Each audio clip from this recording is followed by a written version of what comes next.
This is Bloomberg Business of Sports. Sports is business. And whenever you are procuring talent, you must start with a criteria. Being owners of this league and wanting our league to be the best in the world, how do we make it better? The valuations are getting so high, the list of people who could purchase a team was getting really short. We have 8 strategic investment areas when you look at the world of sports. The NBA is already in 210 countries around the world. NFL is an amazing thing for the sports betting industry. We have the World Cup coming in 2026 to North America. Hey, if I get $1 million for going to a school, trust me, I'll be there. Bloomberg Business of Sports from Bloomberg Radio.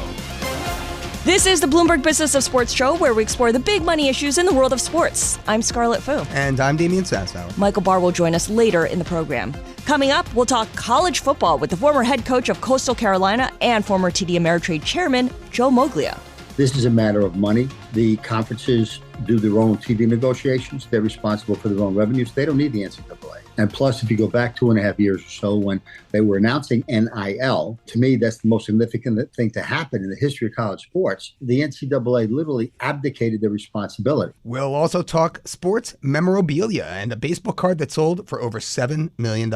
The rookie cards are always going to be among the most desirable. I mean, people like to see the early first collectible for a player. That's what drew people to the Babe Ruth card. All that coming up on the Bloomberg Business of Sports. But first, Damian, we could see the very first billion-dollar NBA star. That's right, Scarlett. There's been plenty of guys who have earned a lot of money, but San Antonio Spurs rookie star Victor Wembanyama has a chance to become the first player to earn over $1 billion solely from his NBA earnings. Remember, that is not including endorsements and other deals. So to take us through the numbers, we welcome back our friend of the show, Bloomberg US sports business reporter Randall Williams, whose story on this is featured as a Bloomberg Big Take. Randall, great to see you again. Yes, Happy New Year to you both. So tell us a little bit more about this rookie sensation. He's a French basketball player, right? Yes, he is. He's from Paris. He stands 7'4" tall. He is the tallest person I've ever stood next to. He's a ridiculous specimen. And he's got game, man. I mean, he's got game at the outside, which is unprecedented, right? I mean, he's 7'4". I mean, granted, the Spurs record leaves something to be desired this year at Randall, as you know. But I mean,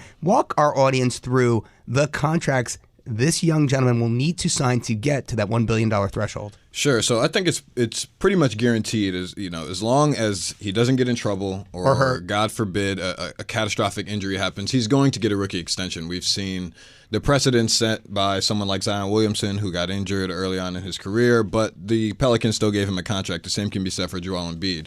That contract is definitely going to be over $300 million. So right. he's going to have $300 million by the age of 28, well, so what, is that $300 million over like 5 years, right? Yes. Yes, it'll be a rookie extension deal, the same thing that Tyrese Halliburton just signed. And the reason that this money keeps going up is because the media contracts are going to continue to grow. As we all know, the NBA is about to start media negotiations. They're looking to add a couple new partners, and the range of the media deal is going to be between 70 and $80 billion, which means it's going to bring the cap up again. Now, Mark Cuban has said he's worried about the media deal after that.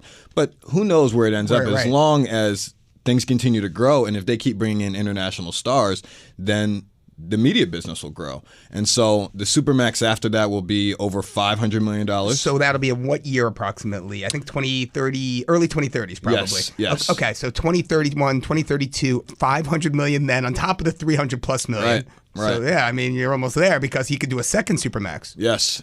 And Steph Curry has a second Supermax. I want to say his is around 228 or something like that. But that will be in what year? That would be in like 2036 or 2037. Wow. And so the crazy thing about it, if these are Bloomberg estimates, these are not what the NBA or NBPA said. Right. If the cap continues to rise at its current rate, that number would be a 5-year, $760 million. Right, crush $1 billion then. Right, I mean, exactly. It's crazy. So he would be the first player to reach that level, but certainly not the last, because it just opens the door up to others doing the same. What is it about Wemby, as his friends refer to him as, that makes him so special, that makes him so distinctive? When you look at someone like Kevin Durant, for example, everyone says when he misses a shot, it's just because he made a mistake. It's not because your defense did anything. Well, imagine Kevin Durant 5 inches taller, and with I don't think they're on the same level skill yet, but they have similar characteristics. At the same time, Wemby's wingspan is 8 foot. He leads the NBA in blocks right now. So if he's leading the NBA in blocks right now, Imagine what he's going to be doing at 25 or 26. And that's what the Spurs are betting on. Sure, like the Spurs are not very good this year, but they're not betting on being a championship squad. I mean, LeBron is a once-in-generation prospect where he came in and changed the course of every franchise he's touched. No one came in and said that was going to be the case with Wemby. They just said, look at this guy. He's an alien. And I think when you are as big and as long as he is, that the Spurs are going to want to pay him a lot of money and keep him in San Antonio for at least the next couple decades. So, Randall, let's compare this. Let's compare this to, for example, baseball. Shohei Ohtani, 10 years, $700 million, right? Yep. I mean, now Shohei... Very little of that up front, of course. And he's not 20 years old, let's be clear, right? Exactly. Right? I mean, we're talking Wemby's 20 years old now, so he's going to have more time to kind of get to that $1 billion threshold. But, I mean, walk me through, is there any sport other than basketball in your mind that can get a player to $1 billion in earnings on the field or court, for that matter? Baseball can do it, and the NFL can do it as well, but It's going to take longer for the NFL. I mean, you look at Mahomes' contract, it's $450 million, but even let's set Mahomes aside. Let's use Lamar Jackson. Okay. Yeah, Lamar Jackson, I believe, is 27 years old. He's going to get another $250 million after this. Or maybe more, probably more than that, but I think it's going to be $250 million. When he's 35, if he's still playing at the same level, he could get more money. And it all depends on how does the business of sports grow in the next 10 years. Right, If the media TV deals, exactly. Yeah. And so I think the big three all have a chance to do it, baseball being the most likely up front, just because there's no salary cap. Yeah. If you have another generational prospect come through, let's say they play for the Yankees. You mean to tell me the Yankees would not write a 12-year, billion-dollar contract? They're just waiting to. Exactly. So the thing with, of course, the NBA is that your playing career is longer, too, than in the NFL or, to some extent, the MLB if you're throwing really hard. If you survive that long, I'll say. And the beauty of an NBA contract is that, A, it's fully guaranteed, and B, they are shorter. So in NFL contracts, you can have 4, 5, 6, and sometimes you can have 10-year deals. But an NBA max is 5. So if you make it past your rookie extension and you enter the league like Wemby at 19 years old, you finish your first contract at 23, now you're guaranteed $300 if you meet the proper qualifications to get that $300 million. And all you have to do is be first team all defense. And I just said he's leading the NBA in blocks. So he has an 8-foot wingspan. He's leading the NBA in blocks at 19 years old. If he continues to do that, I mean, how can you not put the leader in blocks on the first team all defense?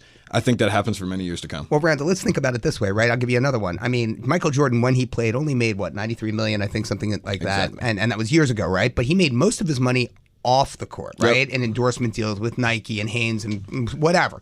What do you think gross Wemby's going to make if you now lump in all of the off-court endorsement deals? You actually spoke to him, right? I mean, he's getting involved in some, some different drink power. And I mean, talk to us a little bit about what his plans are. I can say he's had over 24 endorsement offers. He's going to have his own shoe for sure. Yeah, he's accepted two. What are his? And Barcode. Barcode is a plant-based drink founded by Kyle Kuzma and a guy named Mubarak Malik. And the funny and crazy story about how they got connected is one of Barcode's investors is from Paris, and so Barr, as they call him, was like, "Hey, let's I want to try to connect with Wemby." When Barr flies over to Paris, he meets Wemby's mother, who is a massage therapist and I want to say a nutritionist. Okay. And so she looks at the drink and sees all these different ingredients and is like, I like this, and Wemby liked it, and so he invested in a brand. I'm pretty sure he's going to have his own flavor coming out. And, we'll see where it goes. It's very reminiscent of a Kobe and Body Armor thing. But again, Kobe did this way longer when he had $6 million to invest in Body Armor. Wemby's doing this as a rookie right now, and we'll see how it grows. Well, Randall, I got to ask you another question. You mentioned Paris. The Olympics are coming to Paris, right? Yep. And they're coming to Paris, France. I mean, Wemby is going to be in the middle of it. Right in the middle of this. It's the biggest basketball showcase. This year's Olympics will be the biggest basketball showcase the world has ever seen. I mean, Scarlett, I was just in Paris over break, and I got to tell you, it was everywhere. I mean, the Olympics are going to be huge there, and it didn't even really occur to me that Wemby is going to be right there. He's going to be the focus of it all. It's going to be amazing. Yeah. I mean, the league is counting on him as an ambassador for 100%. The sport.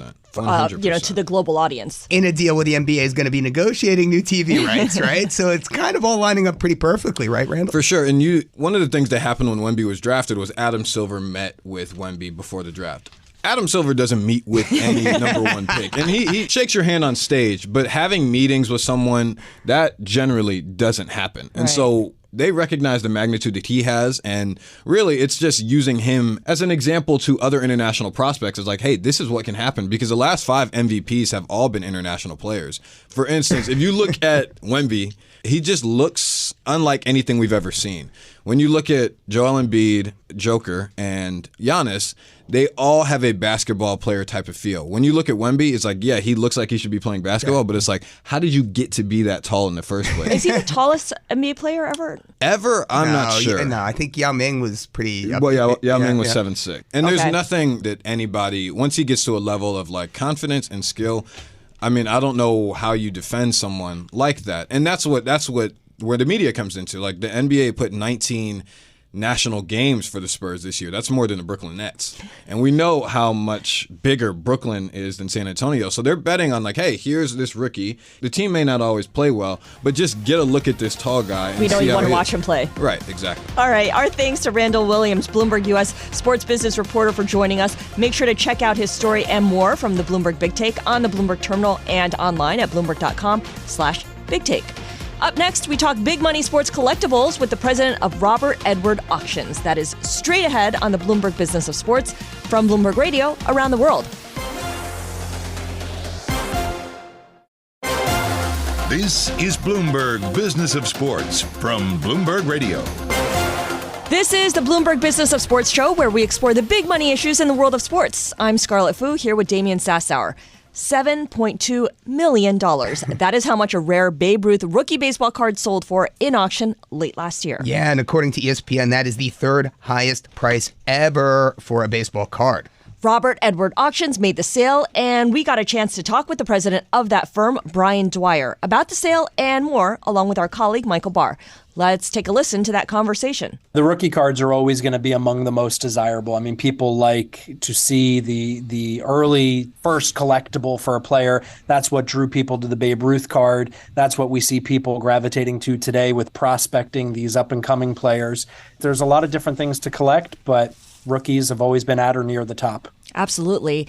Can you talk a little bit about how collectibles has really shot up in terms of an alternative investment product, especially since the pandemic, because that was when people really started to have time to go into their attics, and I'm looking at Michael Barr here as I'm saying this, to look for the cards that they may have collected in their youth and decide, maybe it's time to see how much they're worth. Yeah, I mean, the pandemic, without a doubt, was a defining moment, a defining event for our industry. You had people that had time.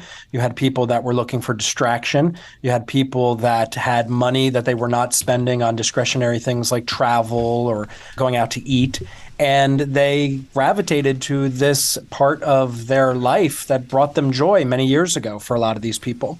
And there was a sector of people that were coming in that were looking at it as an investment. What is going on in the market? What can we control? What can we not control? You know who's pretty safe bet? Babe Ruth. We know exactly what he's done. Mm-hmm. We know his values baked in. And they came in by droves, and they really spent a lot of money. And we've seen some ebbs and flows, but here we are coming up on 4 years since the start of the pandemic, and the market's been very resilient and continued to grow.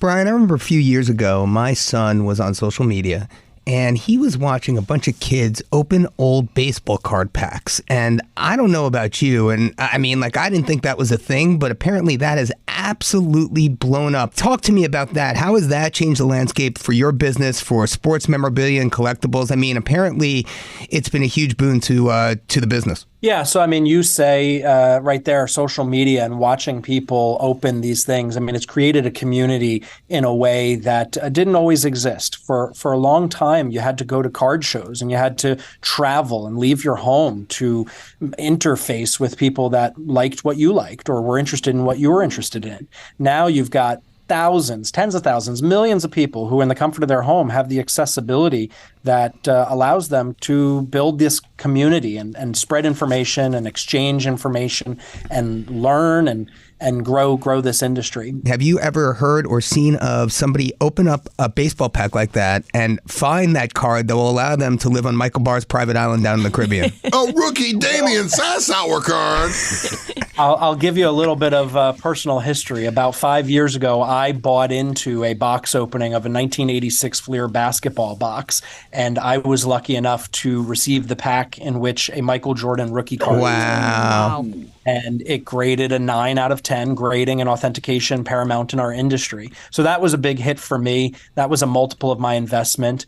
And, that's what draws people, the allure of getting that desired card, that chase card, that key rookie. And so we love to see people get into the hobby however they arrive here. And we just hope that they stay and learn more about all the fun and exciting elements of it. In the late 80s, early 90s. Now, here's the problem with that. I didn't even open the box. I said, okay, if I don't open this box, this is going to be good. The problem is there was pretty much nobody good in it. And the market was overwhelmed. And, Topps and Fleer and all those guys realized, you know what, we can make a lot of money. We just sell it like this. Am I wrong in thinking like that? No, I mean, the 1980s definitely marked a power shift where the manufacturers realized that they were, frankly, leaving money on the table. And so if you look at the production numbers from the 80s and 90s, through the roof. And, even though packs were the most expensive they had ever been at $1 in 1989, people couldn't get enough of them. And so what we've seen is as the supply and the glut of product really grew, we saw people gravitate back towards vintage. And vintage is an area that we specialize here at Robert Edward Auctions. Those old cards, of which there are not many, of which they're not making more of, there's a special something about those. And that's what we've seen long term has the price history, has the data of what's happening good times and bad, and gives people the confidence to look at them as that alternative investment in addition to just straight out enjoying them. What about the more modern players, the players that are in the headlines post-1960s or even today? I'm thinking Patrick Mahomes, Shohei Ohtani. Yeah, I mean, those guys are dominating the headlines. They're dominating their fields and their courts. And in our hobby, they're the biggest names going, and I think the jury's still out on what long-term the guys like Ohtani or Trout or some of the basketball players will do value-wise. Mm-hmm. But they're drawing in droves of young kids who idolize these players. And again, that's exciting. I don't collect today what I collected when I was a kid. So we love to see people coming into the hobby from all angles. We love that there's new product being made. We love that the card companies are getting exciting and adventurous with some of the product that they're putting out. And, we just want people to have fun doing what they do. And if you can make a little money, then that's a bonus.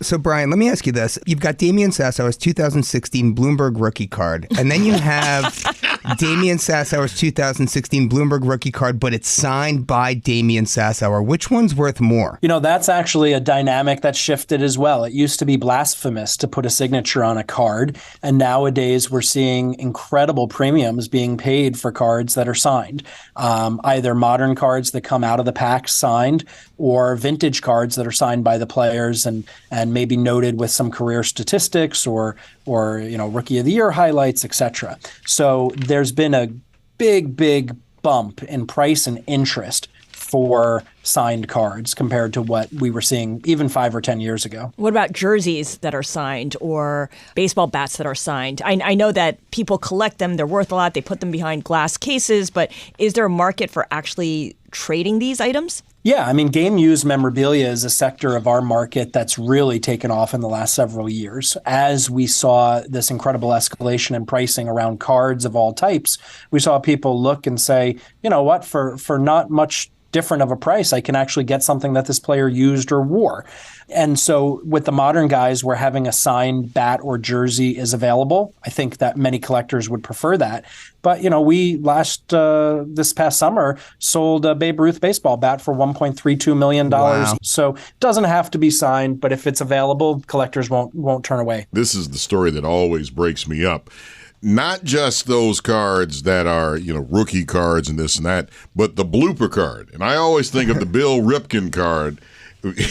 I can't repeat what's on the end of his bat, but that card is worth something. And you know what I'm talking about. I do, and I've never been bleeped in an interview, and I won't start now. But it's a great card, and yeah, to your point, people like these error cards. They like the eccentric cards, and they like the things that are unusual. And going back even into the 19th century, there's instances of cards that weren't supposed to get out there, and they did, and collectors pay a big premium, and that's exciting, and that goes back to the ubiquity of social media. I mean, there are people that are opening up boxes today, discovering errors that people don't know about. They're sharing them and they're creating interest. And I'd be remiss if I didn't say 1910, we sold one of the most famous error cards ever. There's only 10 of them known.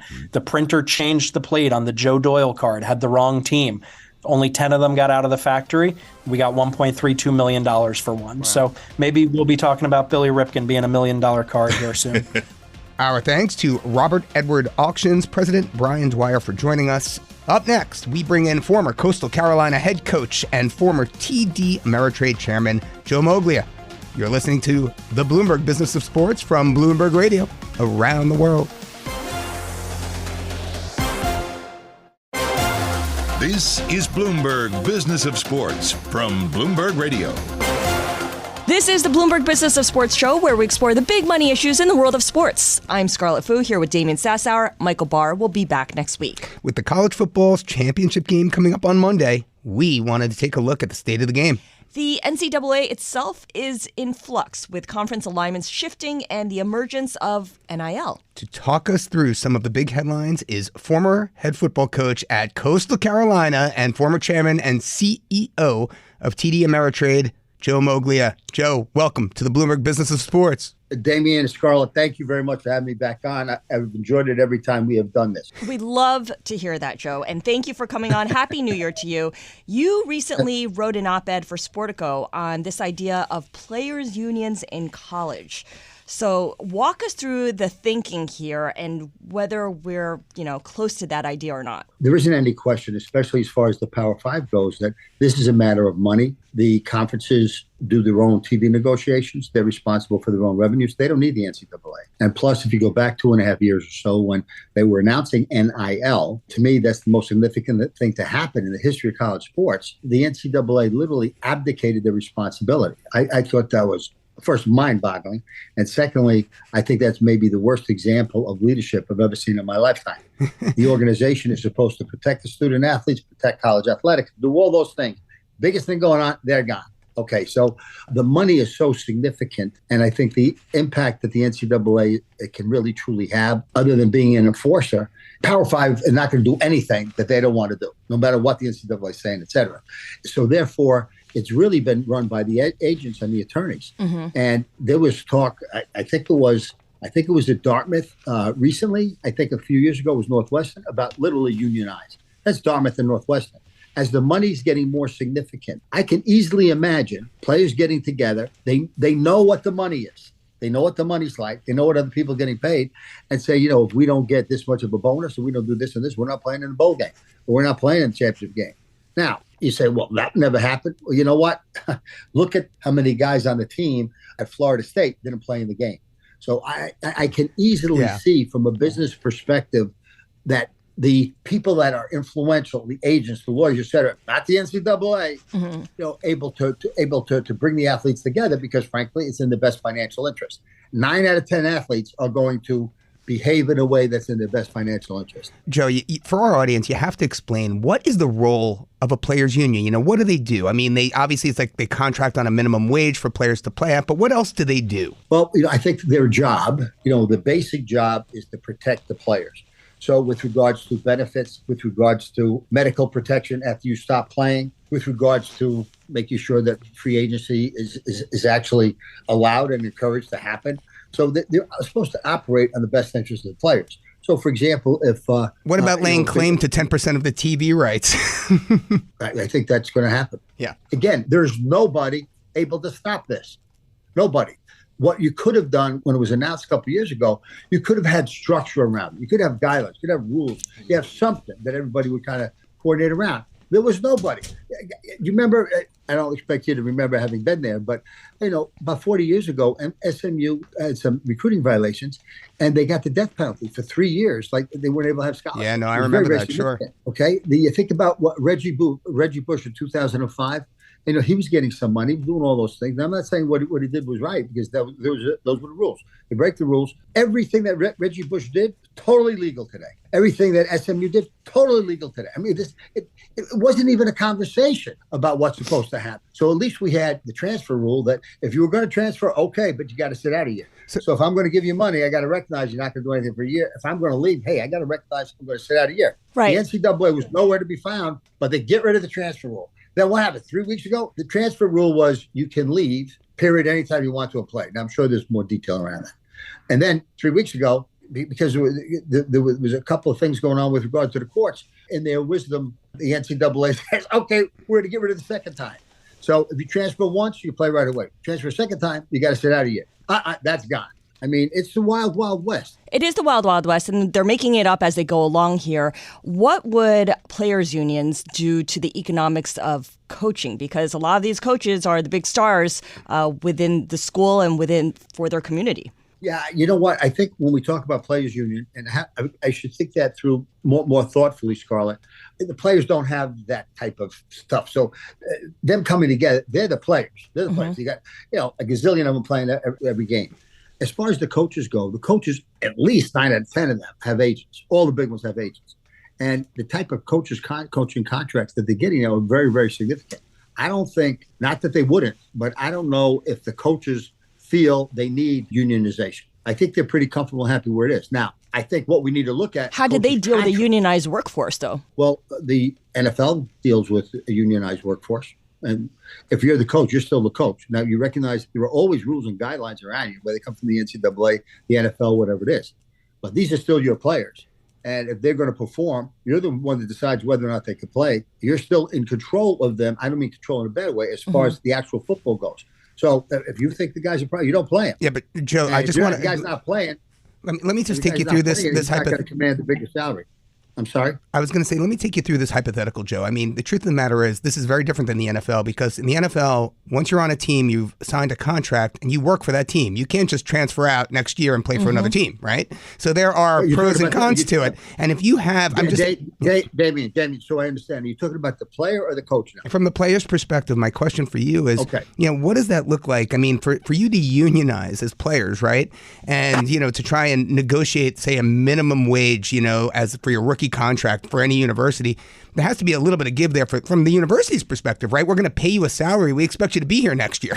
You know what I'm saying? We can't just expect to pay you for 1 year's service and then you run off and become a free agent and go to the next best thing. I totally agree. So do you think this is a way to lock players into their specific universities, which, as you rightly point out, in that Florida State-Georgia game is something it seems we desperately need here?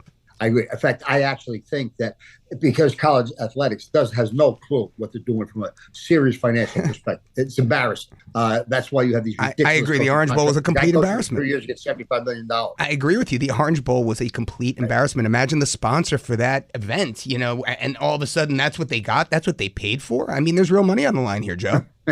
No, I agree. I believe, especially with the coaches, I can easily see it with regard to players, that college Power 5, at least that, should use the NFL as their model. And that would accomplish some of the things that you're talking about now. And that would be a good thing, because there's no guidelines. If the NFL was doing what college football is doing, they'd be out of business. So going forward, I mean, how does Charlie Baker proceed? Because he's made the proposal here of perhaps paying the players. But as you mentioned, doing that would open up Pandora's box, essentially. If you were Charlie Baker, what would be your first step? How do you kind of contain the damage? I have spoken to Charlie Baker about this. And one of the things that I suggested first few weeks on the job was take a leadership role. Right now, the position, it's an important position, it's prestigious, and it pays some pretty good money. But it has very, very minimum power over Power 5 football. So one of the things we talked about was, by the way, you think it was an accident? It was an accident that they brought in a guy who's a lifetime politician that can work with Congress, that kind of settles everybody down, makes everybody happy. But that's usually not a major decision maker. All right, so anyway, with regard to, in terms of really running something, So at the end of the day, and I recognize he ran the state of Massachusetts. I give him his due on that. But my suggestion was, why not take a leadership role? As a politician, don't you look down the road and kind of see what the landscape looks like and then start to make decisions based on that landscape so you can get reelected? Well, the answer to that is yes. Well, why don't you look down the road as far as college football? I guarantee you, do I know? But I bet a lot. I know, but I bet a lot that there's going to be Power 5 separated from everybody else. So why don't you, instead of trying to hold on to them for dear life, why don't you come up with something where you actually recommend that they break away, actually give them a model that shows genuine leadership and you're operating in the best interest of the schools as opposed to the NCAA's best interest. And that should give them some real credibility with regard to all the other sports. Remember, you've got basketball, you've got FBS, then you put your arms around that and you make it very clear that going forward, here are the rules, here are the guidelines, we're going to enforce it, we're going to treat everybody the same. I was going to ask if you could, for our audience, I mean, one of the things that, in your amazing piece in Sportico that you mentioned is the lawsuit, the $4.2 billion class action suit, right? Judge Claudia Wilkin ruled that lawsuits against the NCAA and college athletics conferences, including the Power 5, could proceed as a class action. What does this mean for NIL and for the players and the universities writ large? I think, again, money kind of drives everything. If the class action suit has a major, remember, those things don't necessarily happen and they get negotiated down, et cetera. But if that turns out to have a significant impact on the respective colleges, universities, or groups, that's going to have an impact. But we don't know what's going to happen with that. And these things take a long time. So, and then off the back of that, I guess the question I would have is, we're talking about obviously Power 5 football a lot because that's going to drive NIL. It's going to drive how really all college athletes get paid. But let's talk about some of those other sports, yes. Those lesser known ones, right? Like lacrosse, for example. And, some of those athletes who, want to probably be a part of, of the party, but really can't be. So, do you believe if you were going to have unions, that these unions would be by each sport? Would they be like for all athletes, irregardless of what sport they play? Would they be for, boys versus girls? I mean, what are your thoughts there? About a month after they announced NIL, they had the Division I college athletic director conference. I think they have every other year in Dallas. I was invited to that. And I was allowed to sit in on all their transitional meetings. They had the transitional committee, as we move forward, how we're going to transition to NIL, going to do all those things. And every time somebody would come up with a good idea, and I was just listening, and then somebody else in the room, first of all, you have too many people on the committee, and then somebody else comes, oh, you can't do that because that's going to be a problem for girls soccer. Oh, you can't do that because that's going to be an issue for golf. Oh, you can't do that because of this. You can't do that for most committees. And definitely academia is like this. The great leaders find a way to figure it out. They don't just accept no all the time. So I was the closing keynote speaker then. And my job was to talk about what's my unfiltered perspective of college athletics today.